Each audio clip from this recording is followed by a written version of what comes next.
Muy buenos días, queridos oyentes. Hoy estamos aquí en Relleno de Misterio. Soy Bruno y anteriormente hemos abordado el caso de Matilde y su hijastro Jorge. Y ahora vamos a darle un giro de tuerca porque vamos a ir más a lo psicológico, a la mente que hay en estas dos personas. Para entenderlo, tenemos con nosotros a un experto en crímenes, asesinatos, como es el psicólogo forense Miguel Sanfelipe. Bienvenido, Miguel. Muchísimas gracias, Bruno. Encantado de estar aquí en el programa y más con este caso que es súper interesante en el punto de vista psicológico, la verdad. Bien, vamos a empezar, si no te molesta. Lo Perfecto. primero es saber cómo alguien como Matilde, que es agradable con toda la gente, tiene una faceta, una cara que todo el mundo ve y conoce en el pueblo como alguien súper simpática, decide exponerse a esas peligrosas hazañas que hacía con sus vecinos. Pues mira, para empezar, lo que hay que ver es que, obviamente, los dos casos, tanto de Matilde como de su hijo, Mm, eran psicópatas. Entonces esto es lo que repercute, mm, es que hay muchos tipos de psicopatía al final. Entonces ella, una de las psicopatías que tenía era justo este punto, el que era una persona muy amable, muy querida por todo el mundo, etcétera, mm. pero que luego en el fondo son trastornados mentales, digamos. Entonces lo que le hace la psicopatía en este caso es que, aunque parezca súper simpática y tal, lo hace para conseguir el cometido, que es justo el de, en este caso, asesinar a la gente, tal, pero sobre todo porque ella tenía como la mentalidad, debido a su enfermedad, Sí. de que ella ayudaba a la gente asesinándolas. Entonces, como tenía esta mentalidad, eh, hacía todo esto y le parecía bien, digamos. Entonces, ella creía realmente que estaba ayudando a las personas. O sea, Exacto, exacto. O sea, ella consideraba que cuando les estaba liberando, como ella sí, misma decía, sí. les estaba ayudando, por eso mismo, porque les estaba como liberando del pesar de la vida y todo esto. ¿Por qué? Porque, o sea, ella, cuando murió su marido, Sí. que fue uno de los puntos más clave, que luego, si quieres, lo hablamos un poquito así más específicamente, eh, como que ella pensó, como ella era muy creyente, su enfermedad lo que le hizo pensar fue, a ver cómo te lo explico, le hizo pensar: ya que Dios me ha robado a mi marido y ahora está en un mundo mejor, voy a ayudar a la gente a que también estén en el mismo lugar mejor en el que está mi marido en este caso. Entiendo. O sea que ha extrapolado lo que tenía en mente y ha ido desvariando poco a poco con ese problema. Exacto. Y por eso ha cobrado víctimas. Vale.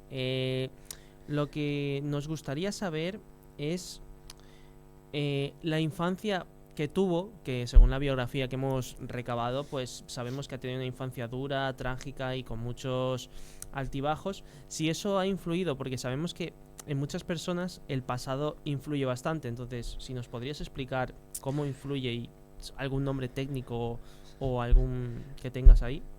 Vale, pues mira, en el caso, normalmente la gente se piensa que esta mujer se volvió psicópata por, aparte del suceso del marido y todo esto, pero no, realmente son cosas que, como tú bien acabas de decir, vienen de la infancia, solo que mucha gente no lo sabe.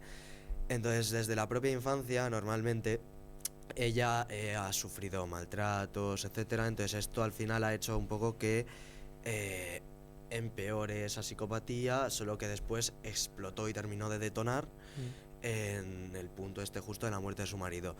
Pero claro, cuando era niña, habiendo pasado todos esos maltratos, etcétera, pues hizo que se incrementase. Solo que una cosa, que es lo que siempre intentamos, cuando detectamos que alguien desde niño puede llegar a tener psicopatía por cómo se comporta, etcétera, porque además se suelen comportar de formas muy específicas, suelen ser de pensar muy en ellos mismos, de les da igual el resto de la gente, no reaccionan a nada.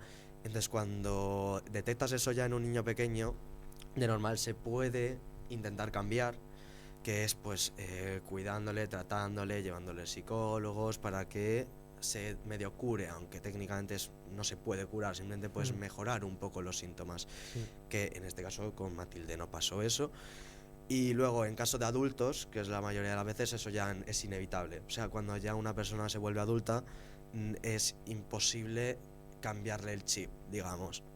Entonces, hay mucha gente que yo he estado escuchando por ahí, me han escrito, diciendo, oye, ¿y no se puede evitar que la gente sea así o que les pase o tal? Y yo siempre les digo lo mismo, que al final, siendo adultos, ya es más el intentar que no te engañen, porque al final es lo que más se les da mejor, el engañar y manipular a la gente, que es al final justo lo que hacía ella también. Sí.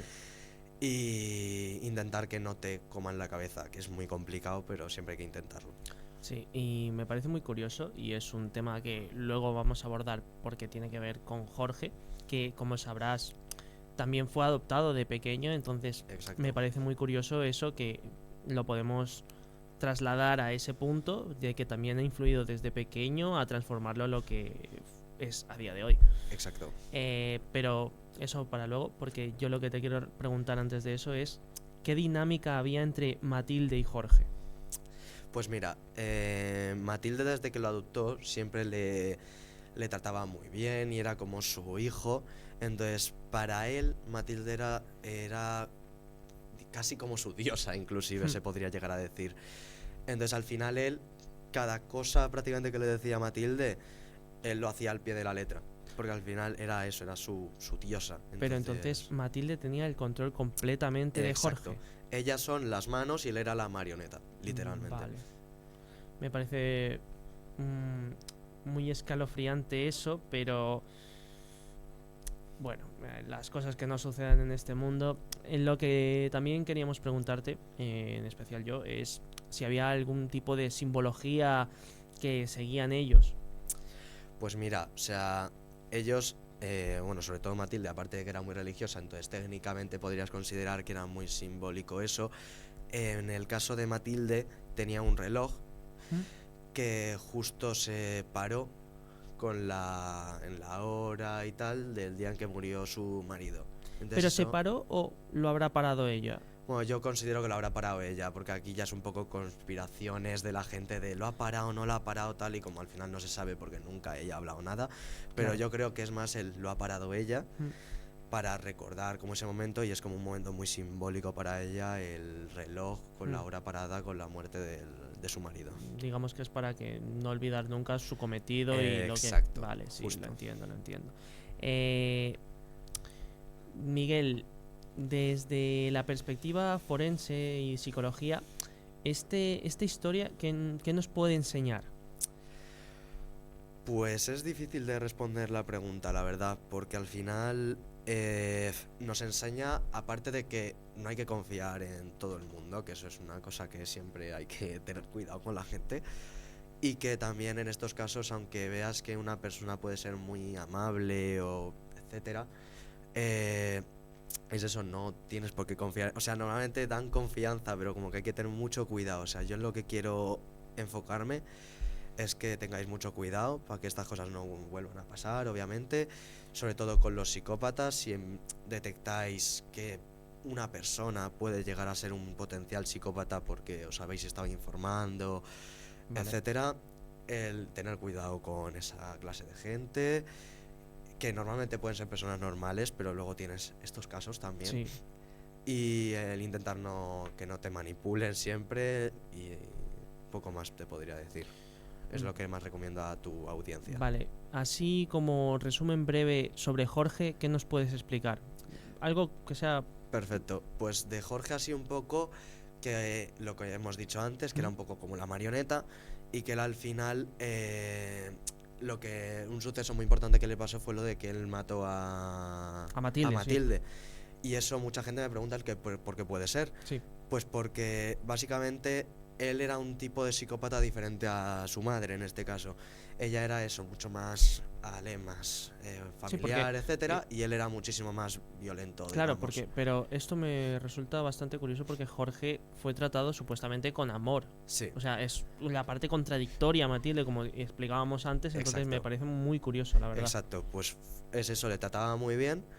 Y como que lo que también que todavía estamos estudiando exactamente su cabeza, porque al final es mucho más complejo, y nosotros al final creemos que él pensaba que como también hacía bien a la gente a la que asesinaban, pues pensó, voy a liberar a mi madre también para hacerle el bien también a ella. Claro, creció con eso, con Creció esa con esa ideología de exacto. Matilde, vale, sí, lo entendí. Y al final pues la asesinó pensando que iba a ser lo mejor para ella. Bueno, yo creo que ya no hay más preguntas sobre el lado psicológico, aunque nos gustaría adentrarnos mucho más allá, pero supongo que es algo más difícil en tu profesión. Es estudiar la carrera que has estudiado, de hecho. Pero bueno, eso ha sido todo por el capítulo de hoy, mis queridos oyentes. Aquí hemos tenido la parte mental de los dos asesinos, como queramos llamarlo, que son asesinos en verdad, así que ha sido un placer y esperamos que estéis aquí para el próximo capítulo.